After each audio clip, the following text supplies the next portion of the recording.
Great. Hello, everyone. Welcome to our second and final weekend of our summer welcome series. Once again, I'm Erin McNabb, an Associate Director in the Office of Alumni and Parent Relations and proud member of the class of 2006. We thank you for attending today's event, and we hope you and your family are safe and healthy during this time. This talk is being recorded and will be available on the parents' website as soon as we can upload.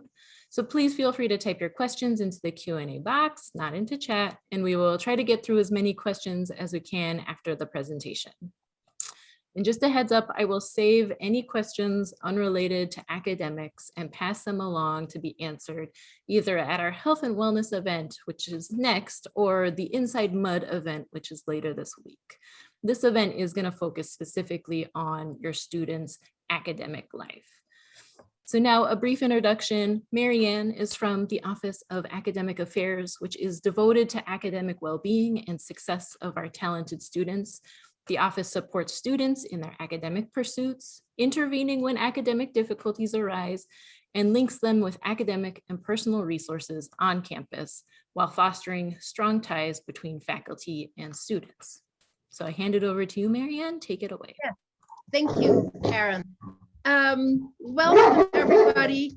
As Erin said, I am the Associate Dean for Academic Affairs. In my copious spare time, I am a professor in the Department of Humanities, Social Sciences, and the Arts, where I teach anthropology and the study of science, technology, and society. And I have done that for the past 20 years.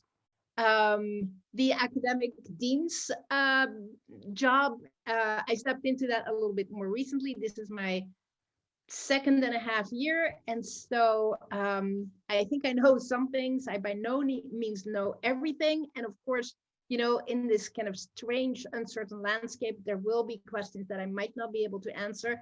But fear not, there's always a place to go to kind of find solutions for all of your questions. So welcome everybody. I'm going to just say a few things in this presentation about the whole landscape surrounding your students' academic life at Harvey Mudd.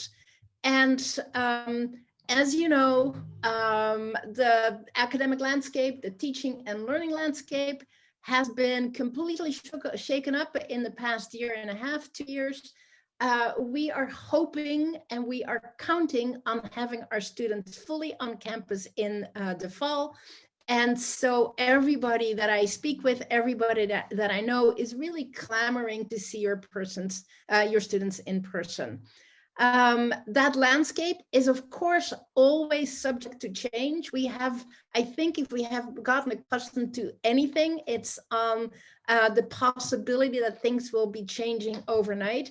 And so if there's anything that I can recommend you is keep up with the Harvey Mudd website, because as soon as there are changes in that landscape for higher education that affect the Harvey Mudd portion of that, we will notify it on the website. Further down, I have a couple of slides or a couple of links for you of important documents that you can consult. And so I've kind of done my best to kind of give you an entry to all kinds of things.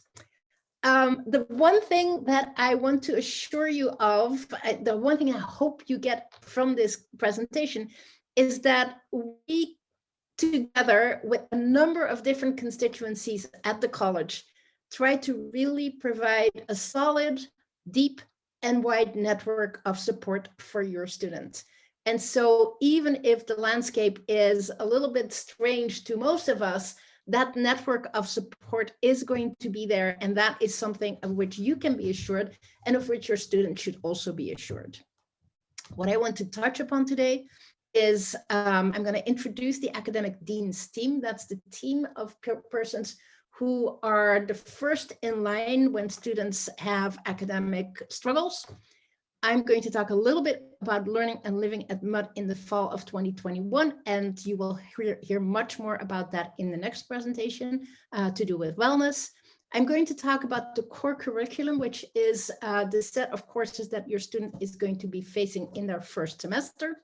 I'm going to talk a bit about registration and advising, and I'm going to say a few things about what you can do to help your student and thereby help us as well. And then there will be time, as Aaron said, for some questions. Let me introduce the Academic Dean's team.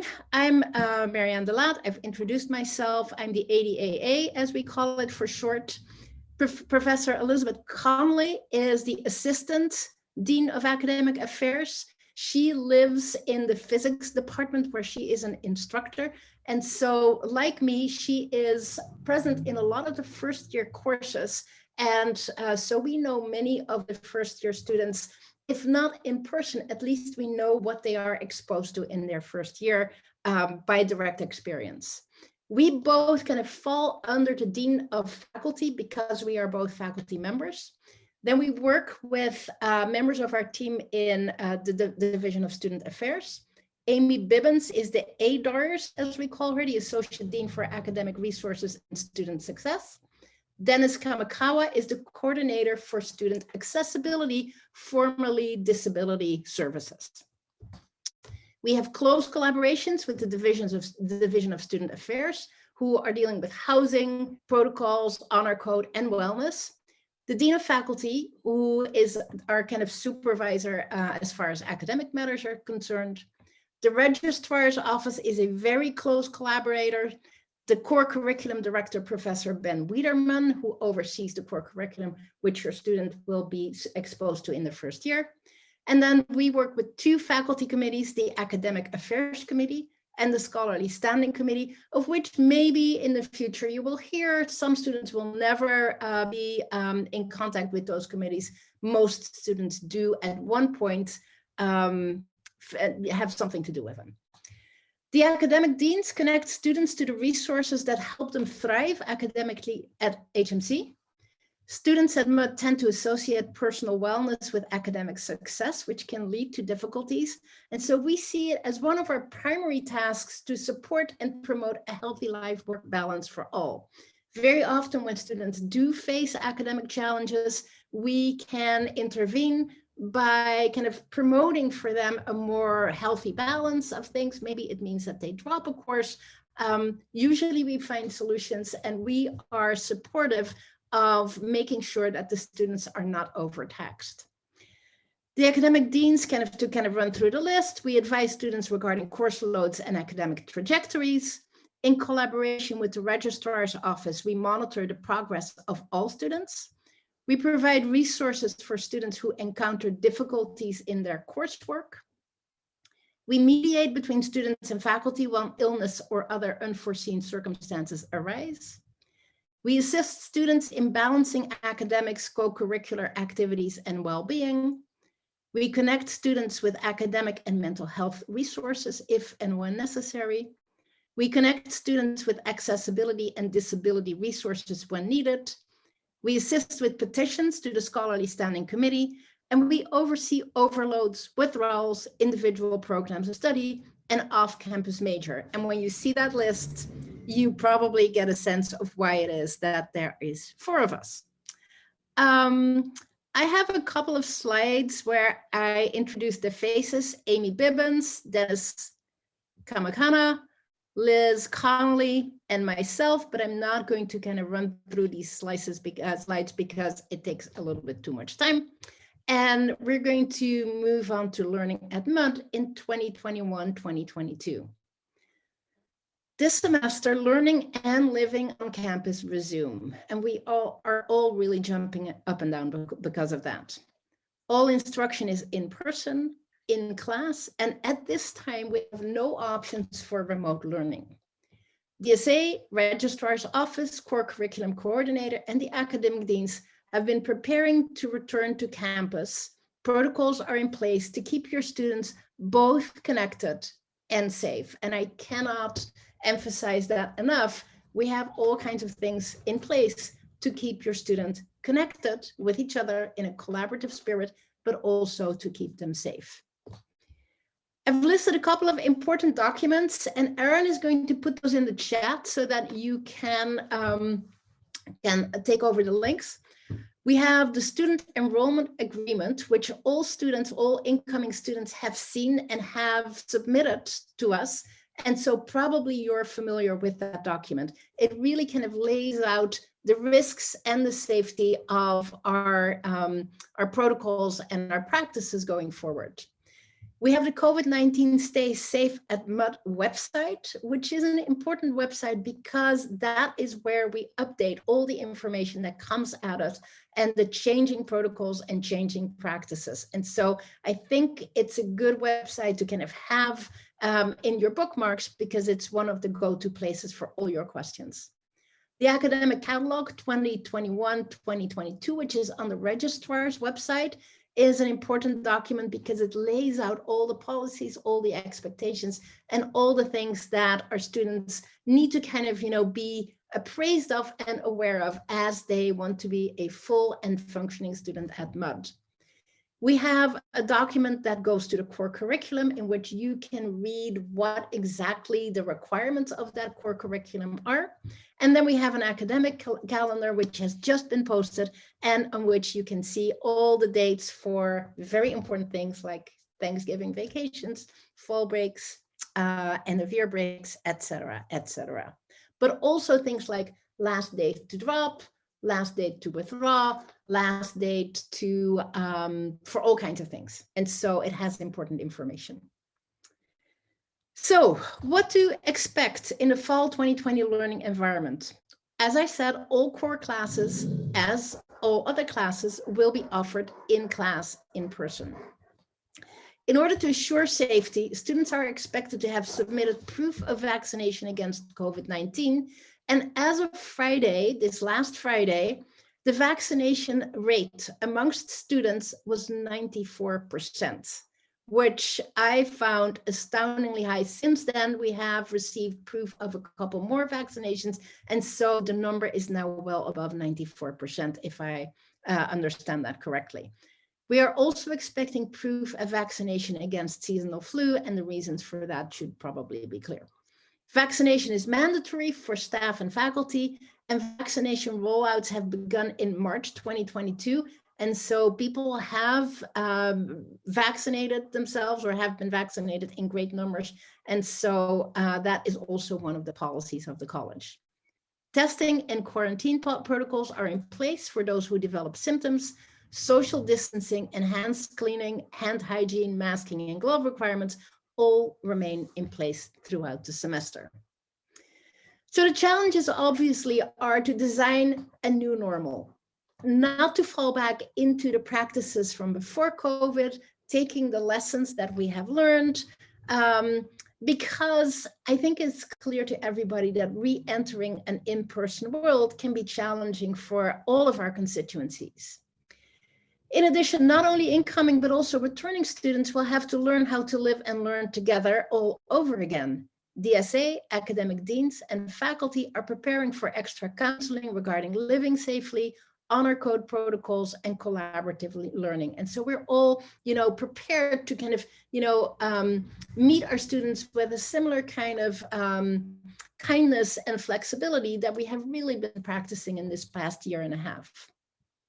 Faculty and academic deans are aware of the need for flexibility and mediation for those who cannot attend class as a result of symptom and quarantine.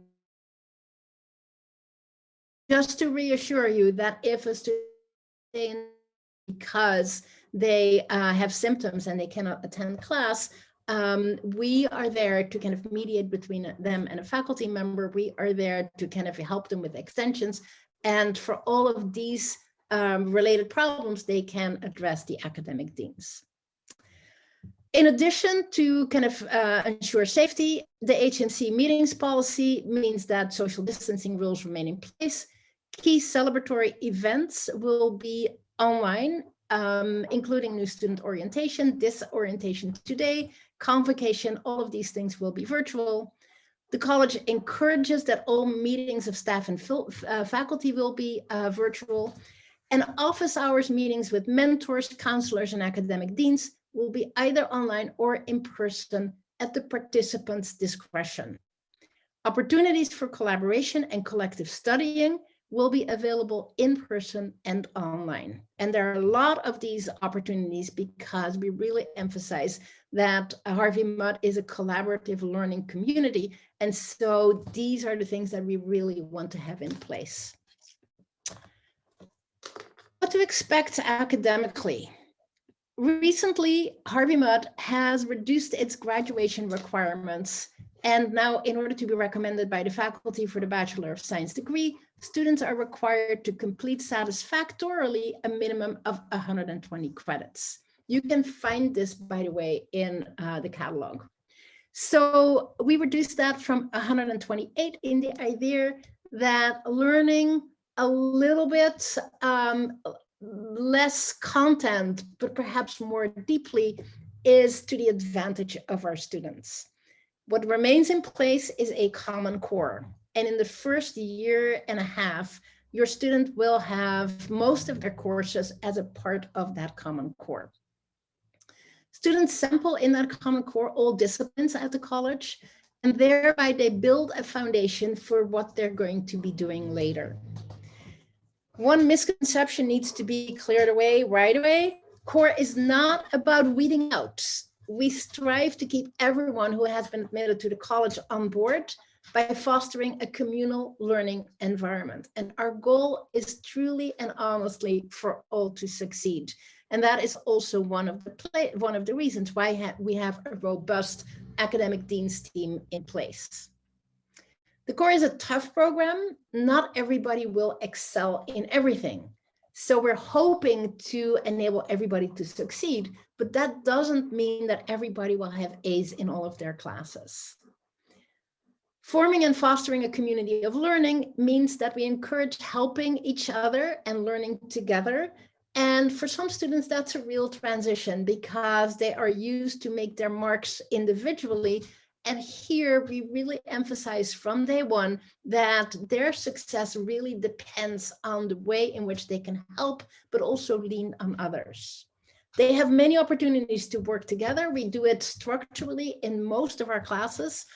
In addition, they find support in academic excellence at the Writing Center, faculty office hours, which have an open door policy, grooters, tutors, study groups, academic deans. We all encourage you to encourage your students to avail themselves of these opportunities. And I cannot emphasize enough how important that collaborative spirit is. If there's a way in which Harvey Mudd makes its mark, I think it's by kind of fostering these students as collaborative individuals, which is an important asset in their future lives. The core in the first semester, which for you, your student will be fall 2021, your student will have Writing 1, which is a half course, and Physics 23, which is also a half course. Some students will begin the semester with Writ 1 and end the semester with Physics 23.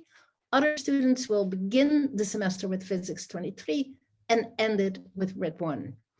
In addition, they have a full semester course in Chemistry 23, 23A, Chemistry in the Modern World. There is an addition to that course, Chemistry 23B, which is a half course and which they will see in the spring. Computer Science 5 is a fall course, a full 3 credits.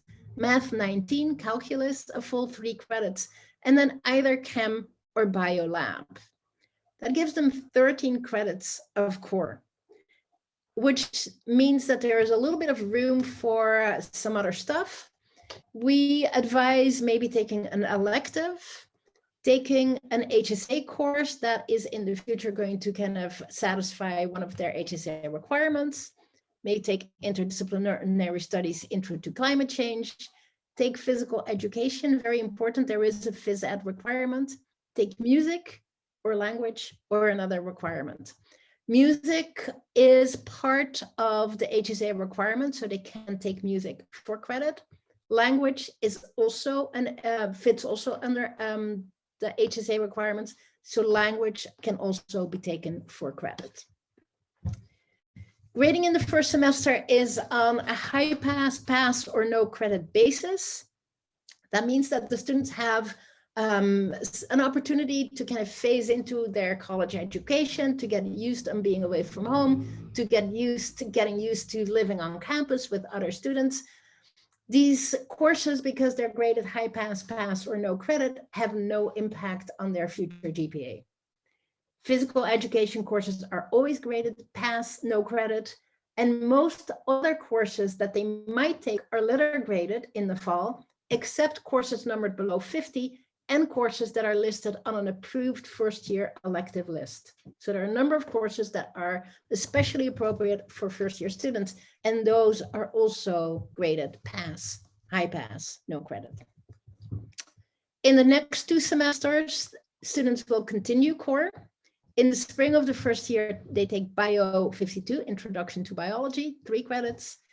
Biology 23 or Chem 24, which is a 1 credit lab. Chemistry 23B, Chemistry in the Modern World, but this time a half course. HSA 10, a course in Critical Inquiry, which is administered by the HSA department. Math 73, Linear Algebra, also 3 credits. And Physics 24, Mechanics and Wave Motion, also 3 credits. 14.5 credits of core. That leaves room for another elective, perhaps, or physical education, which is worth 1 credit, or another music course, 1 credit or 1.5 credit, depending on what music course they take. Personally, I'm a musician. I completely encourage taking a music course because, well, for all kinds of reasons. In the fall of the second year, students take Engineering 79, Introduction to Engineering Systems, 3 credits. And Physics 50, which is a lab, can be taken in sophomore, fall, or spring. And that leaves them not 10, sorry, that's a leftover from a slide. So that leaves them very few credits. And so that is the moment to begin to add electives or maybe major courses. So one of the things that can be taken in that fall of second year is Math 73. Maybe differential equations, maybe Physics 51, electricity and magnetism, which used to be part of the core, but is now required only for a couple of majors. And further down the road, when your student begins to think about their major choices, it will become clear to them whether Physics 51 is a course that is required for them or not. Registering for fall classes is going to be fairly simple. The registrar adds core courses to each student's schedule, and since the majority of their courses in the fall are going to be core courses, they don't have a whole lot to worry about. Each incoming student will have a registration appointment on either August 17 or 18 to make changes or add elective to that schedule that they have received from the registrar. During those days, August 17 and 18, a number of us from the academic dean's team and the registrar's office will be available in Zoom rooms so that should students have questions, we are there to answer them. We can point them to other places if they have questions that do not fall within our purview. And our students should be enlightened after that day and also completely reassured that their schedule is what they want it to be. They will have received this information in a welcome letter from the core curriculum director, Prof. Wiederman. And if they read their email, they should be fine. Advising during and after registration is a multi-layered business. During and after registration, students will be counseled by the registrar office and the dean's team. Then after that, they are assigned a first-year advisor. A first-year advisor is a faculty member who takes on a small group of first-year students and advises them, mentors them about the core curriculum and related matters. The students will meet this advisor in the first week of classes. Probably that's going to be virtual. And these advisor assignments will be known the week before classes start and by then the students will have been contacted by their advisor or they will have received the name of the advisor by the registrar from the registrar's office. Once they are in HSA 10 in the spring of their first year, they will be assigned an HSA advisor who is typically the HSA 10 instructor. So the HSA 10 instructor serves as their HSA advisor. And the HSA advisor stays with them for the duration of their college education. So anything to do with the HSA requirements can be directed, any questions concerning the HSA requirements can be directed to that HSA advisor. And of course, if that HSA advisor is not available, then the academic deans are always, a place to go. Once the student has declared a major, their first year advisor is going to be replaced by a major advisor. And so that advisor is the person who's going to lead them through the requirements for the major. And it's of course a faculty member from that department. Some of your students will be interested in language classes. Some of your students will want to take diagnostic of placement exams. Usually these things take place during student orientation, and all of this information should have been received by now. It's in the welcome letter, and your students should be on top of these things. Please note that AP classes can typically not be transferred into the core or into the college. After the core, your student picks a major. And the requirements for the major are department specific. So that's also, of course, why they have a major advisor who guides the students through these requirements. There is a fairly extensive HSA program. As one of the few STEM colleges, we have 10 3-credit courses in HSA that are required after HSA 10 in the spring of the first year. This program is student specific, but it answers to a set of HSA requirements. And these HSA requirements are typically explained at length to the students during their HSA 10 course. And so it's not something to start worrying about. Should the student take a music, a language, or an HSA class in the fall semester, this coming semester, then typically these classes do count towards their HSA requirements. The HSA advisor provides guidance. In addition to the major and HSA requirements, the student has some space for electives. And so if there's anything that they want to take that doesn't fit the major or HSA, electives are the place to use those credits for. So what can we do? Think about these challenges. As I said before, there will be challenges in this new environment. And so what can you and we all do? I think the first thing to do is to encourage your student to really read the emails, read the syllabi, read the academic catalog. There's a lot of information. There's a lot of loose ends. Every course has its own specific practices and requirements. And so it is imperative to really take note of what a syllabus says. Read all the emails that are coming at them at this point, because there is, again, quite a bit of information, and it is all available. The academic catalog is the go-to place for practices, policies, and things like that. In the coming semester, the students should seek out collaboration in the many forms it is available.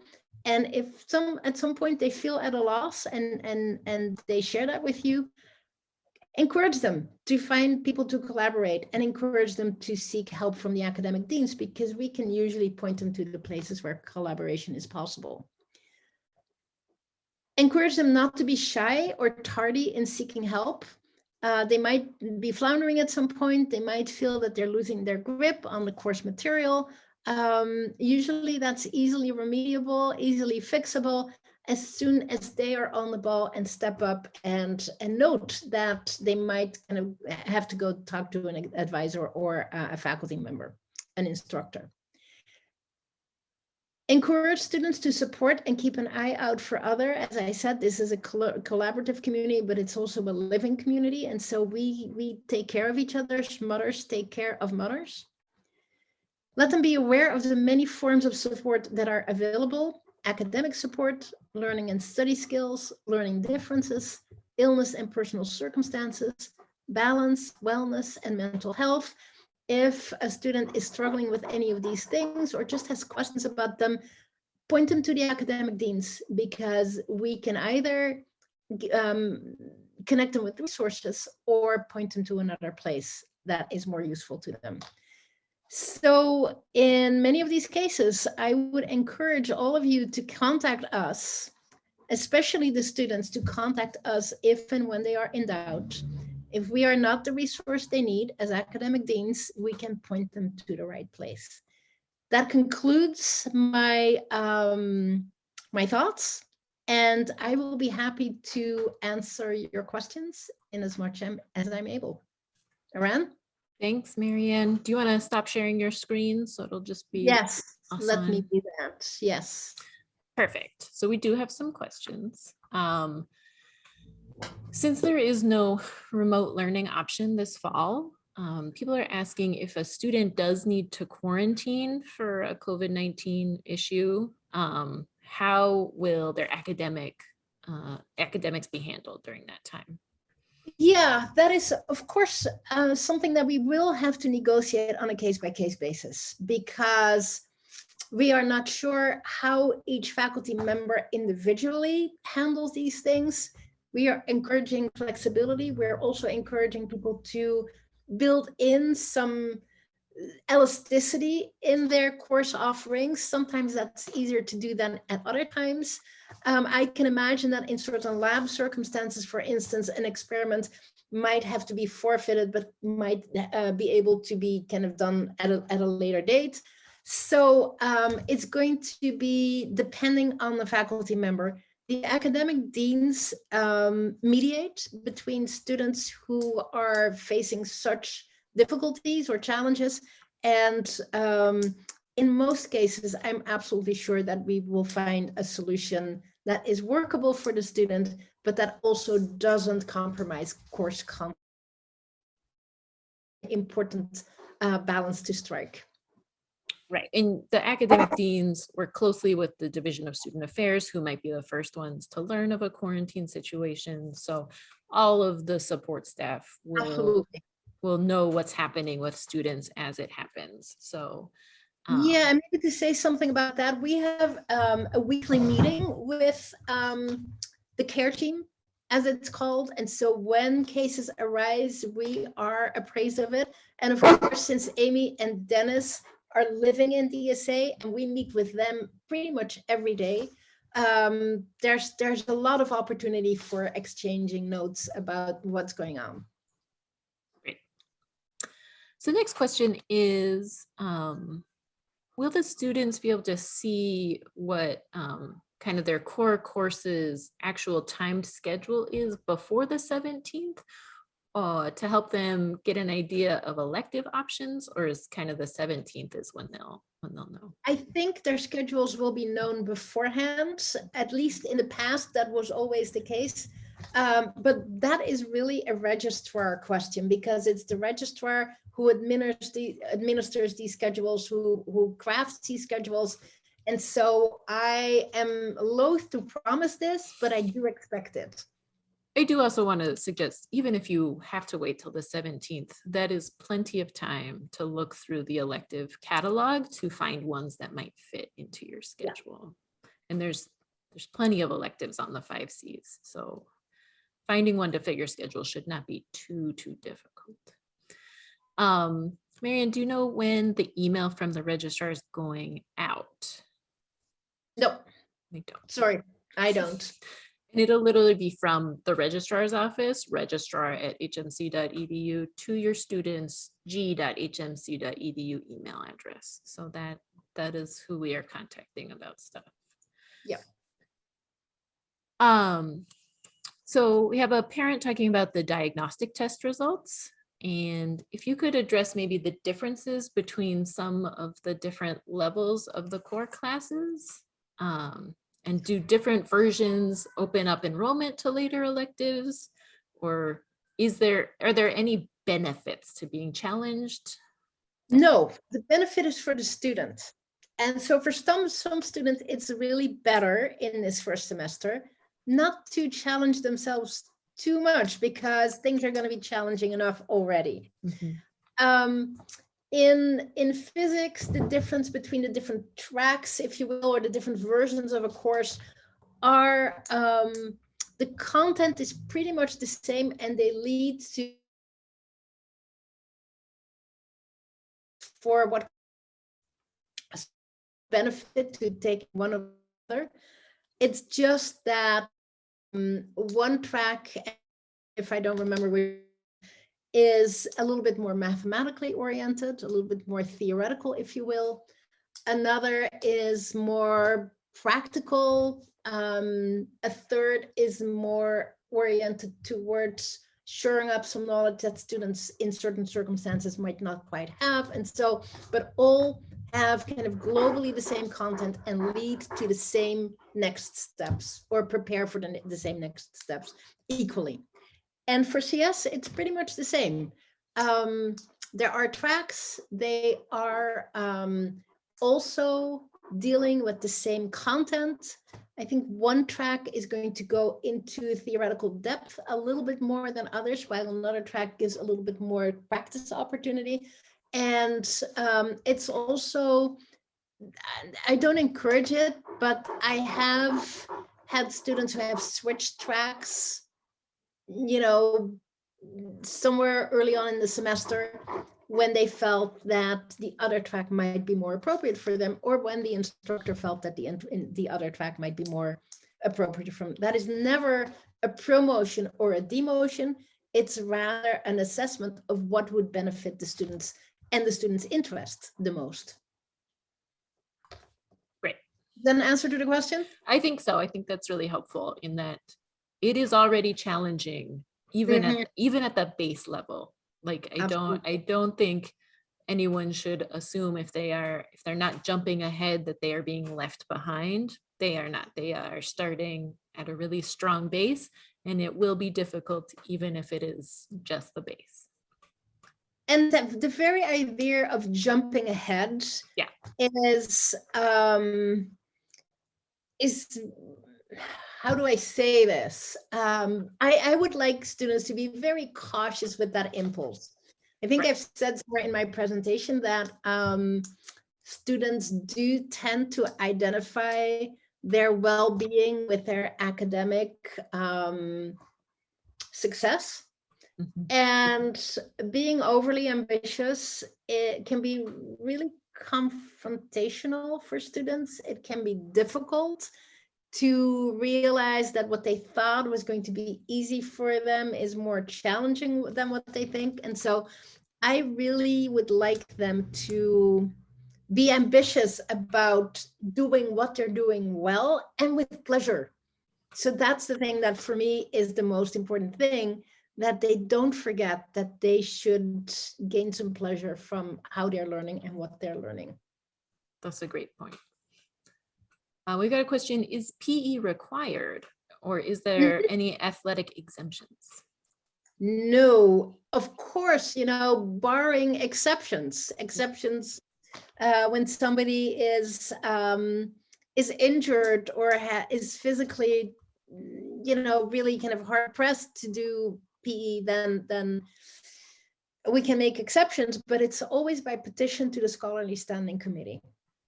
Since it's an academic requirement or an academic of the catalog, a requirement of the catalog, an exception must be petitioned with the Scholarly Standing Committee. But there are also a very wide variety of physical education classes offered. So it's not just like everyone has to take running or track and field. Like there's archery, there's bowling, there's a couple of PE there's options. There's yoga. And yoga, exactly. So I also I find it as a fun fact, when Joe Platt founded the college, physical education was very important to him as part of our mental wellness, is our physical wellness. And so that is why it has continued to be part of our core curriculum. Our required classes. All right. Is music offered at a time that will fit into the course schedule generally? Yes, so there are a variety of different ways in which a student can take music classes. There are 3-credit music classes that provide musical education, but not necessarily practice. So it's not about learning to play an instrument, it's about learning to understand, appreciate, and see music as the cultural expression that it is. So that's one way of studying music. There is, and those classes are really a normal part of the HSA curriculum, like any theory class would be. Then students can take music lessons. Typically, music lessons are worth a half course. It means that they meet with an instructor once a week or once every 2 weeks. Some of these music lessons are in small groups, others are individual, depends a little bit on the level of the student too. And so these are typically half courses, can be voice lessons, can be an instrument. And then there are things like orchestra, choir, ensembles, and things like that. And those are typically 1 credit per semester. And so if a student does choir or orchestra for 3 semesters, that amounts to 1 full credit course, and it goes into their HSA requirements or their HSA curriculum. So there's lots of ways to do music, to practice music, to play music with others, to learn music in a historical or theoretical way. And there is a lot available at the colleges.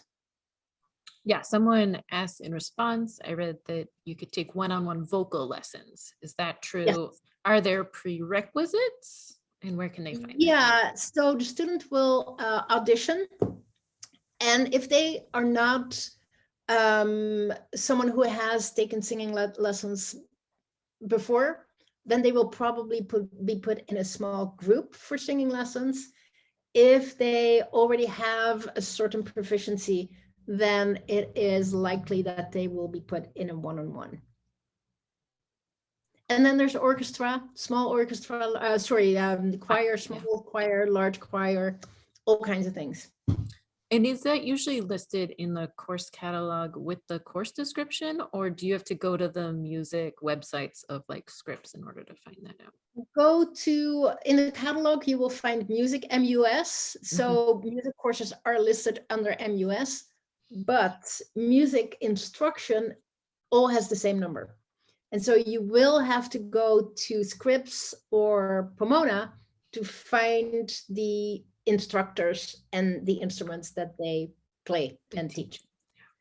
And we do have 3 music professors who are attached to Harvey Mudd. Professor Alves is in the HSA department.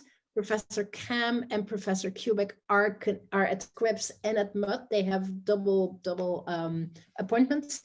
And any of their classes really kind of fall under what Mudd has to offer.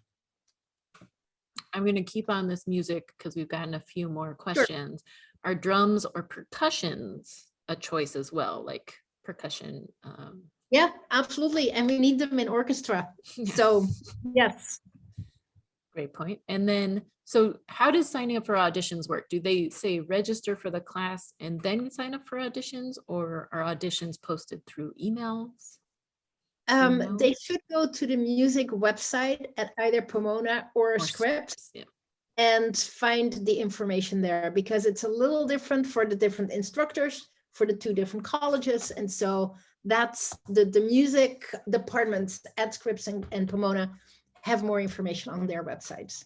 Great. All right, this question is, so if for some reason our student has difficulty, can they postpone electives for later or take an extra semester? Yes, we expect students to take a full load in each semester, but that full load is 12 credits. So that means that there's a little bit of flexibility. And if the 15 courses that the 15 credits that they begin with turn out to be a little bit too challenging for whatever reason, then they can drop to 12 without any problems. Should that still be a little bit, too much or too challenging, again, for whatever reason, then they talk with us, academic deans, and we help them petition SSC for what we call an underload. The moment a student comes below 12 credits, it constitutes an underload, and it cannot be done without a petition to SSC. The other thing I should say is that dropping a core course is not necessarily possible without intervention. And so if a student wants to drop a core course, then they need to have my signature. And so they need to come talk to me. I mean, they get my signature when they talk, after they talk to me.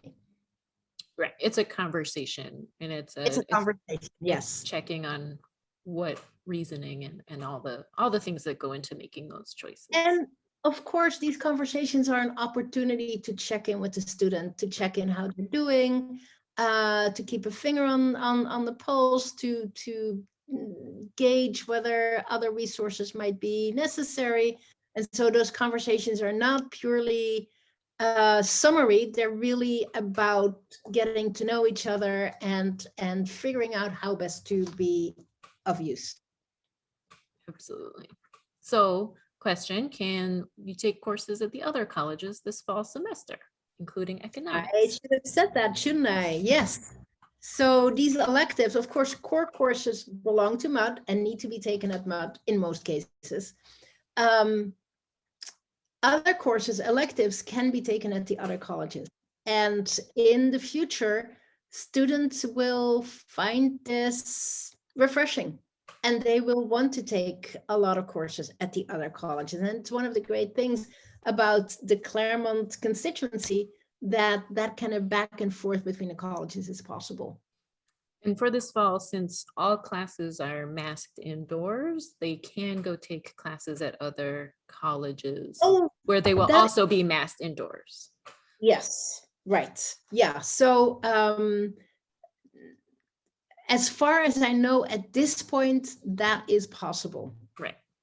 It is the dining halls that are not 5C, but the academic portion currently is still all 5Cs. And of course, that is possible because of the vaccination policy. Right, because all the Cs are vaccinating or requiring vaccines as well. Yeah, so I should say that all of these COVID-19 measures, all of these COVID-19 protocols are shared by the colleges. And so Harvey Mudd is not alone in this. We have exactly the same protocols as the other colleges. Our administrators have talked about these protocols at length, and together have come to this particular standard for doing things. Yeah, so someone asked, what's the process for taking courses at other colleges? It's actually pretty darn simple, right, Marianne? Yeah, do you want to explain that, Aaron? Because you have experience with it. I do. You kind of just sign up for it. And because all the registrars are on the same system and they all have coordinated all the timing and stuff beforehand, it's pretty easy to be like, I want to take 18th century gardens at Scripps, and it just fits right into a time slot where you didn't have a different class. So, and that is something that people might not necessarily appreciate. Everything is coordinated between the colleges as far as academics is concerned. The only thing that is not coordinated is that we do not have the same credit system. So what at Harvey Mudd is a 3-credit course, at Pomona, Scripps, Bitzer, and CMC is a 1-credit course. So they count the class, but not the number of credit hours that the class stands for. And Harvey Mudd is still on the credit hour system. But other than that, everything is synchronized, everything is coordinated. And so we also kind of know automatically that a 1-course Scripps or Pomona course counts for 3 credits at Mudd. Right, and it's and each course there might be prerequisites that are usually written in the course catalog, or you may require asking the professor at another college to take that course. It kind of depends on if it's a higher level course and they're trying to meet their major requirements first. So there are some little issues like that, but it doesn't usually come up, especially in the first couple of years. And your academic advisor will help you with any of that if you have questions about whether you can sign up for something or not. So yeah. Okay, we've got good news. Someone says their student received their email from the choir director this morning. So that's exciting. And someone else asked, do you need to bring your own musical instruments to campus? The college has some instruments, but most students that I know bring their own instruments, and that goes for clarinets to cellos. Yes, I think if a person has a harp, it probably is a different, and you're not going to bring your piano, but most other instruments should be brought. Of course, when a student doesn't have experience playing an instrument but wants to learn, then they can usually borrow or rent an instrument from the colleges. Right. If you are a timpani player, I imagine you don't go around with your timpanis either, but yes, most of the individual instruments are people's own instruments. Yeah. All right. So can the students contact their counselor before registration to get advice? They're like advisor, I think they mean. Yeah.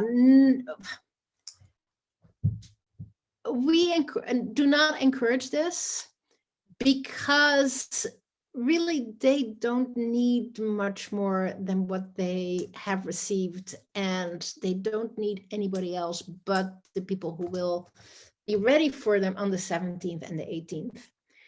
If they need a little bit more advice, I would suggest that they contact academic deans at g.hmc.edu. But the first year advisor really kicks in on the day that school begins. And for all kinds of reasons, it is probably not a great idea to contact them first. Let the academic advisor, the first year advisor, contact the students. I encourage all first year advisors to get in touch with their students in the week before school starts and to have a meeting with them in that first week of classes. That is ample time for students to figure things out. If they have questions about their electives or things like that, encourage them to ask those on the 17th and the 18th. And then also to just forget about it for a little bit. So I would like students not to overthink, not to be too stressed about things in the last few weeks before classes start, and to assume and trust that all will go well as long as they have done their registration as they should. Great. We do have a question asking about how to use the course catalog online. And I did look at it and I agree, it might not be the super most intuitive thing in the world. However, I don't believe you can search for it by no prerequisites or like first year only, just because so many classes fall under kind of that umbrella. You will have to kind of search by department or interest. Yeah, and the thing to do is go to the left-hand side drop menu. Yeah. And then try to intuit where your question might fall. If it's not one of the departments, then maybe it's under kind of general policies or, and so it does require a little bit of navigation. I had to learn this when I took on the academic dean's position.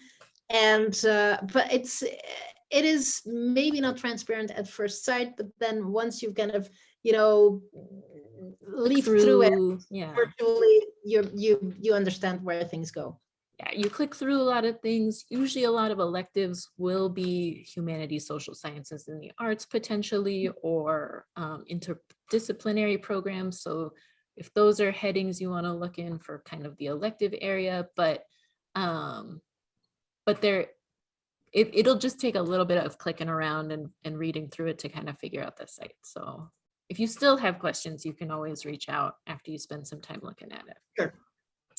So are there any restrictions for the number of students taking other college courses, or are there like restrictions on a course for how many outsiders can take it? It is course specific. It depends. Some courses at other colleges are restricted to only students of these colleges, just like some HMC courses are restricted only to HMC students, like for instance, RIT 1 and HSA 10, and all core classes really are in principle meant for the students of the college. All the other colleges have their core curriculum as well. After that, it begins to vary after core. And it really depends on, for instance, whether a course is acquired class for a major at a college or not. That will determine who are eligible to take the course or not. Sometimes the course is only reserved for majors, but that can be majors at all the colleges. Or sometimes a course is has prereqs, or a course is reserved only for seniors when it's a senior seminar, for instance. And so there's quite a lot of variety. The course catalog has all the requirements and the prereqs mentioned. And so if a person is in doubt, then the course catalog is the place to go and find out. There's no logic to it. I mean, there's clearly a logic, but I haven't mastered the logic. Yes, it is. It's kind of individual basis.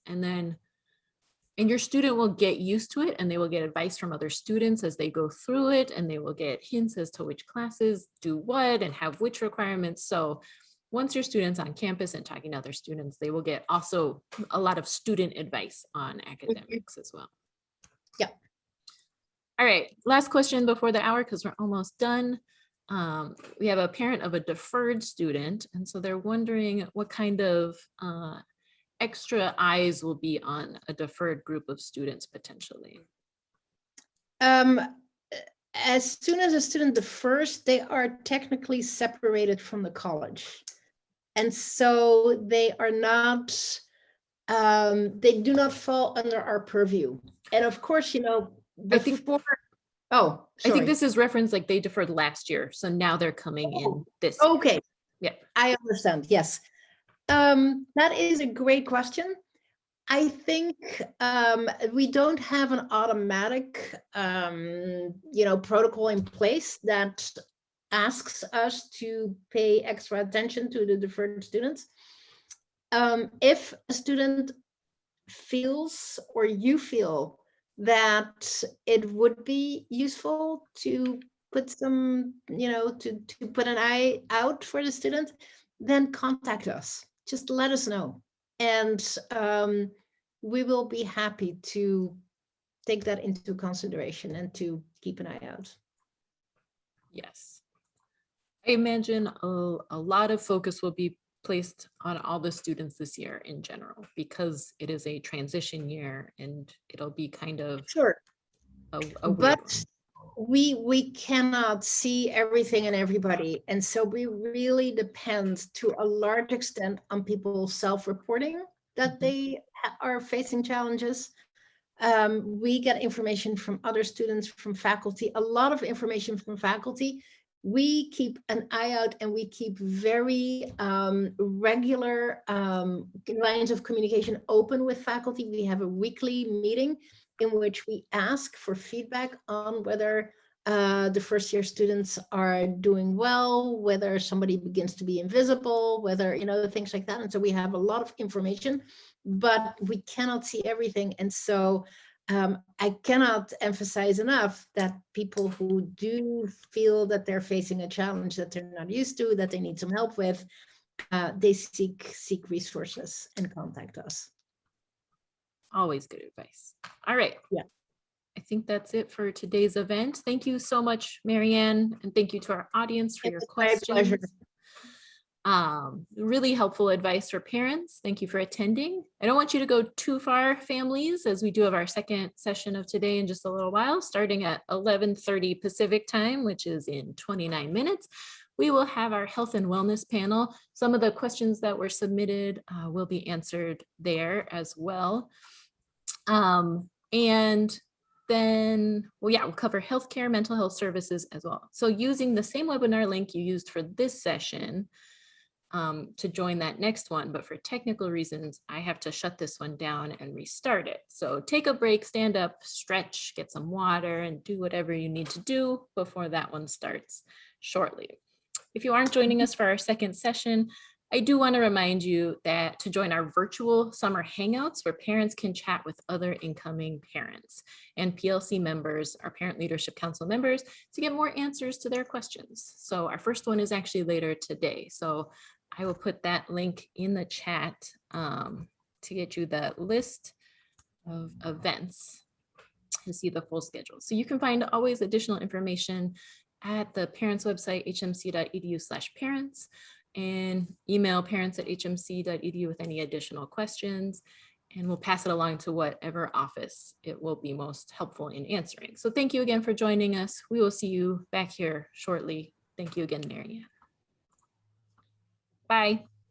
Bye. Thank you.